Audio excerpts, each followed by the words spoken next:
In the quiet city of Prague, where ancient clocks echo through narrow streets, and winter fog wraps softly around old buildings, there lived a young girl named Amy. Amy was 15 years old, beautiful, intelligent, kind, and deeply exhausted, not physically, emotionally. For years, Amy spent her life trying to be loved by everyone around her. At school, she never said no. With friends, she pretended to enjoy things she hated. Online, she carefully built a perfect version of herself for strangers to admire. Every photo was edited carefully. Every caption sounded happy. Every smile was rehearsed. But every night, after the phone screen turned dark, she felt strangely invisible. Pause. One snowy evening, after another painful argument with someone she cared about, Amy wandered through the old streets without knowing where she was going.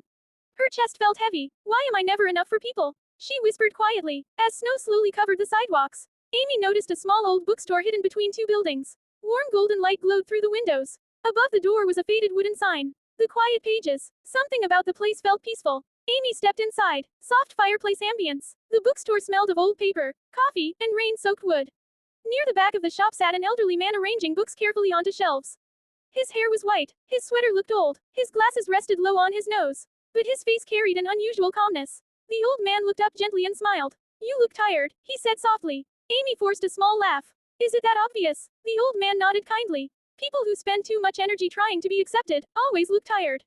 Pause. Those words startled her. Amy slowly sat beside a small wooden table. After a moment, she asked quietly, "How do you stop caring what people think?" The old librarian smiled faintly. "You do not stop caring immediately," he said. "You simply become tired of abandoning yourself for approval." Amy looked down silently. The old man handed her a small dusty book. "What is this?" she asked. "A very special book," he replied. "It contains the names of every person who truly mattered in history."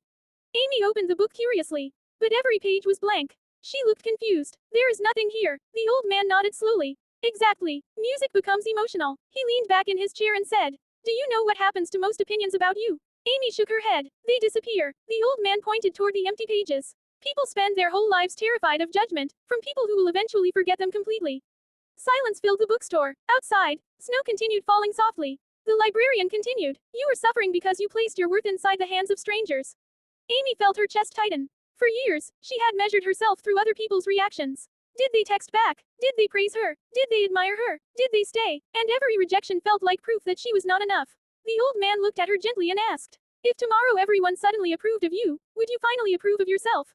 Amy opened her mouth to answer, but no words came out. Because deep inside, she already knew the truth. Long emotional pause. The librarian slowly walked toward the window and looked outside. "Listen carefully," he said quietly. "A person who does not value themselves becomes emotionally homeless. They spend their entire life knocking on other people's doors asking for a place to belong."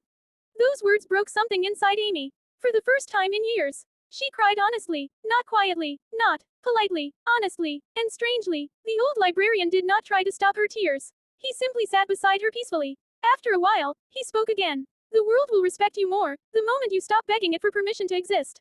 That sentence stayed inside Amy forever.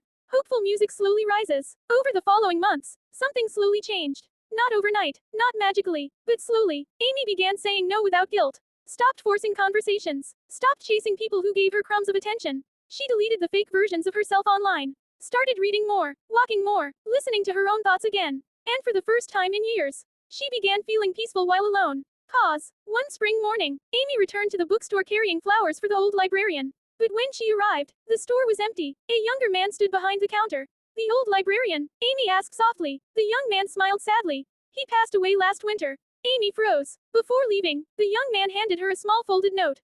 "He asked me to give you this if you ever returned." With trembling hands, Amy opened it. Inside, written carefully in ink, were these words: "Never abandon yourself just to be accepted by people who abandoned themselves long ago." Emotional silence. Amy stood silently in the middle of the bookstore. And somehow, for the first time in her life, she felt enough. Music becomes warm and uplifting. So what should we learn from this story? Wanting love is human. Wanting connection is human. Wanting acceptance is human. But destroying your identity just to keep people comfortable is one of the loneliest ways to live. Because the world changes constantly. People change constantly. Opinions change constantly. And if your self-worth depends entirely on outside approval, your peace will always remain fragile. Real peace begins when you stop asking, "Do they accept me?" and start asking, "Am I abandoning myself to be accepted?" So tonight, before you chase another person's validation, sit quietly for a moment. And remember this: the people who truly belong in your life will never require you to become someone else just to earn their love. And sometimes, the most powerful relationship you will ever build is the one you finally build with yourself.